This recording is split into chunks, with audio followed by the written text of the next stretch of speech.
Lettre de saint Paul apôtre aux Éphésiens, chapitre 6. Vous, les enfants, obéissez à vos parents dans le Seigneur, car c'est cela qui est juste. Honore ton père et ta mère, c'est le premier commandement qui soit assorti d'une promesse.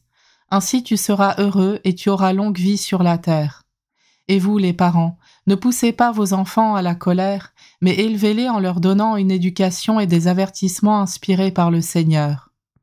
Vous, les esclaves, obéissez à vos maîtres d'ici-bas comme au Christ, avec crainte et profond respect, dans la simplicité de votre cœur.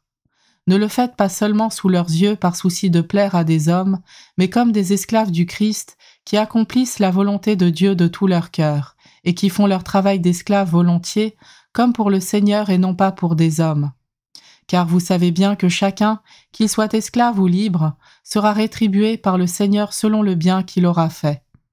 Et vous, les maîtres, agissez de même avec vos esclaves, laissez de côté les menaces. Car vous savez bien que pour eux comme pour vous, le Maître est dans le ciel et il est impartial envers les personnes. Enfin, puisez votre énergie dans le Seigneur et dans la vigueur de sa force. Revêtez l'équipement de combat donné par Dieu, afin de pouvoir tenir contre les manœuvres du diable. Car nous ne luttons pas contre des êtres de sang et de chair, mais contre les dominateurs de ce monde de ténèbres, les principautés, les souverainetés, les esprits du mal qui sont dans les régions célestes. Pour cela, prenez l'équipement de combat donné par Dieu, ainsi vous pourrez résister quand viendra le jour du malheur et tout mettre en œuvre pour tenir bon. Oui, tenez bon, ayant autour des reins le ceinturon de la vérité, portant la cuirasse de la justice, les pieds chaussés de l'ardeur à annoncer l'évangile de la paix, et ne quittant jamais le bouclier de la foi qui vous permettra d'éteindre toutes les flèches enflammées du mauvais.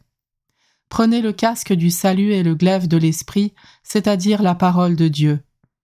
En toutes circonstances que l'esprit vous donne de prier et de supplier, restez éveillés, soyez assidus à la supplication pour tous les fidèles.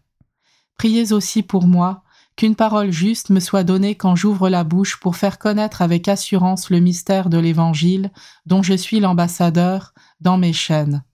Priez donc afin que je trouve dans l'Évangile pleine assurance pour parler comme je le dois.